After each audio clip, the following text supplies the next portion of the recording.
दोस्तों आज के इस वीडियो में बताऊंगा कि OFP फॉर्मेट फाइल्स को कैसे एक्सट्रैक्ट करते हैं। मतलब OFP फॉर्मेट फाइल्स को स्कैटर या फिर XML में कैसे कन्वर्ट करते हैं। अगर जैसे कि आप जानते होंगे, अगर आप या फिर ओप्पो या फिर रियलमी के फ़ोन्स का अगर आपने कभी सॉफ्टवेयर जो स्टॉक रोम होता है उसको डाउनलोड किया होगा, तो वो जो होता है ना वो OFP फॉर्मेट में होता है। उसको हम डायरेक्टली फ्लैश नहीं कर सकते। अगर आपका फ़ोन ब्रिक हो गया हो या फिर आपको फ्लैशिंग करना हो SP फ्लैश टूल से या फिर क्यूफिल से अगर फ्लैश करना है, तो आपको OFP फॉर्मेट को कन्वर्ट करना पड़ता है स्कैटर या फिर XML में। या फिर आप अपने फ़ोन को रूट करना चाहते हो तो उसमें से बूट इमेज निकालना है, तो भी आपको जो OFP फॉर्मेट है उसको एक्सट्रैक्ट करना पड़ता है, तब जाके आप ये सब कर पाते हो। तो आज के इस वीडियो में मैं एक ज़बरदस्त और फ्री टूल बताऊंगा जिससे आप OFP फॉर्मेट को स्कैटर या फिर XML में कन्वर्ट कर सकते हो। तो चलिए लेट्स बिगिन।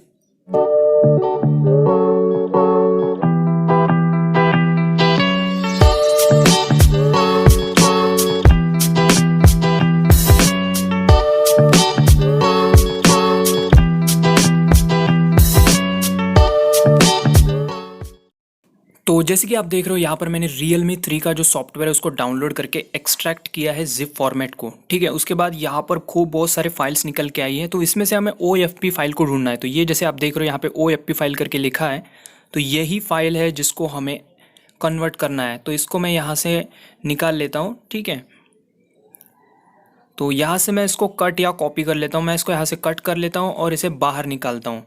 ठीक है, तो यहाँ पे मैं इसको पेस्ट कर देता हूँ। तो जैसे कि ये जिप था Realme 3 का सॉफ्टवेयर का, उसको मैंने एक्सट्रैक्ट किया, फिर एक फ़ोल्डर बना और उसमें मुझे OFP फाइल को बाहर निकाला, उसे बाहर निकालना है।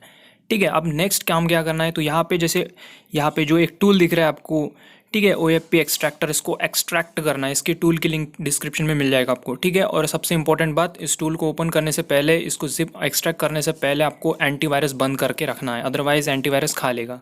उसके बाद इस टूल पे डबल क्लिक करना है, उसके बाद आपका टूल ओपन होगा। तो थोड़ा वेट करते हैं, टाइम ले रहा है ओपन होने में। तो जैसे इस तरह इंटरफेस खुल जाएगा इस टूल का। ठीक है, इस तरह इंटरफेस खुलेगा इस टूल का।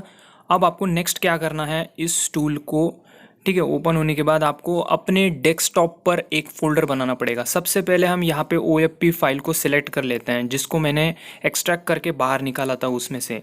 तो ये रहा OFP फाइल, इसको मैं सिलेक्ट करता हूँ, ओपन करता हूँ। ठीक है, ये ऊपर के बॉक्स में किया, तो ये इस तरह से इसका जो इमेजेस है, जो कुछ भी फाइल्स इसके अंदर की, ये सब टिक हो जाएंगी। आपको जो एक्सट्रैक्ट करवाना है वो भी आप टिक करवा सकते हो। ठीक है, लेकिन मुझे पूरा चाहिए तो मैंने पूरे एक्सट्रैक्ट टिक हो चुके हैं। अब दूसरे बॉक्स पे क्लिक करना है यहाँ पर, और यहाँ पर आपको एक फ़ोल्डर बनाना है डेस्कटॉप पर। ठीक है, डेस्कटॉप पे एक फ़ोल्डर बनाना है आपको, और उस फोल्डर के अंदर आपको ये जो एक्सट्रैक्ट हुआ जो सॉफ्टवेयर है उसको उस फोल्डर के अंदर डालना है। तो यहाँ पे मैं फ़ोल्डर नेम डाल रहा हूँ Realme 3।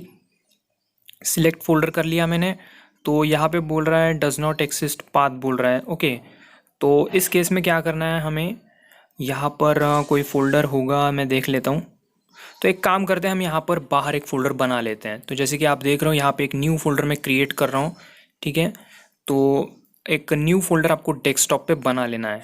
तो यहाँ पे मैंने एक फ़ोल्डर बना लिया है, न्यू फोल्डर। इसको मैं रीनेम कर देता हूँ।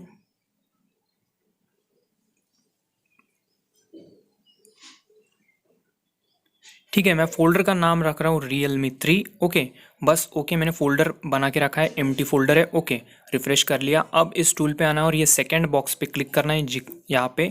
उसके बाद वो Realme 3 ओपन फोल्डर को क्लिक करना है, फिर से एक बार क्लिक करना है। ठीक है, सिलेक्ट फोल्डर कर देना है। उसके बाद आपको एक्सट्रैक्ट पे क्लिक कर देना है और यहाँ एक्सट्रैक्शन की प्रोसेस स्टार्ट हो जाएगी, और इस प्रोसेस को होने में काफ़ी टाइम लगेगा। और जो फाइल एक्सट्रैक्ट हो रही है और हो चुकी है, ठीक है, वो बॉक्स अनटिक होती जाएंगी। जैसे कि आप देख रहे हो लेफ्ट साइड में यहाँ पे बॉक्सेस दिख रहे हैं ना आपको, राइट बटन राइट करके स्कैटर SCP1 ऐसे, तो वो अनटिक होते जाएंगे जैसे जैसे स्कैटरिंग जो एक्सट्रैक्टिंग कंप्लीट हो जाएगा। तो जैसे ही आपका एक्सट्रैक्शन पूरा कंप्लीट हो जाएगा, तो यहाँ पर आपको राइट साइड में लिखा आएगा extracted file are created to, ये आपका जो पाथ है वहाँ पे। ठीक है, अब यहाँ पे जो है मेरा पूरा एक्सट्रैक्शन कंप्लीट हो चुका है। मैंने वीडियो को थोड़ा फॉरवर्ड किया है क्योंकि काफ़ी टाइम लगने वाला था। तो एक्सट्रैक्शन कंप्लीट हो चुका है, हमारे पूरे जो अंदर थे वो पूरे कन्वर्ट हो चुके हैं स्कैटर में। ये Realme 3 जो है ये मीडियाटेक डिवाइस है, तो ये कन्वर्ट हुआ है स्कैटर फाइल में। ठीक है, तो ये स्कैटर में कन्वर्ट हुआ है। तो ये जैसे आप देख रहे हो पूरा Realme 3 फोल्डर मैंने ओपन करने के बाद यहाँ पे पूरा, जैसे आप देख पा रहे हो, यहाँ पे boot image, recovery image, system image, ठीक है, सभी चीज़ें एक्सट्रैक्ट हो चुकी हैं। तो इस तरह से आप अगर अपने फ़ोन को फ्लैश करना चाहते हो SP फ्लैश टूल से या फिर क्यूफिल से, तो इस तरह से आप एक्सट्रैक्ट कर सकते हो। या फिर आप अपने फ़ोन को रूट करना चाहते हो विदाउट कस्टम रिकवरी, तो इस तरह से आप जो है बूट इमेज इस तरह से उसमें से निकाल सकते हो उस सॉफ्टवेयर में से, ठीक है। जैसे कि रियलमी हो गया, ओप्पो हो गया, ठीक है। तो इस तरह के जो फ़ोन्स होते हैं जो जिनका फॉर्मेट OFP में होता है, तो उन फ़ोन्स को आप इस तरह से रूट भी कर सकते हो, इसमें से बूट इमेज इस तरह से निकाल सकते हो। अगर आप नहीं जानते हो without custom recovery without PC अपने फ़ोन को कैसे रूट करते हैं, तो ऑलरेडी वीडियो बना रखा है, आप आई बटन पे जाकर देख सकते हो, जिससे आप किसी भी एंड्रॉयड फ़ोन को रूट कर सकते हो। लेकिन आपका बूट लोडर अनलॉक होना चाहिए, ठीक है। चैनल पे नए आए हो तो चैनल को सब्सक्राइब कर लो, एक बार प्लेलिस्ट चेकआउट करो, काफ़ी इंटरेस्टिंग वीडियोस बना रखी है, आपको पसंद आएंगी। और हो सके तो वीडियो को शेयर कर देना, इससे मुझे काफ़ी खुशी मिलेगी और मोटिवेशन भी मिलेगा नए नए वीडियोस बनाने के लिए। तो चलिए अब अगले वीडियो में मिलते हैं भाई, बाय।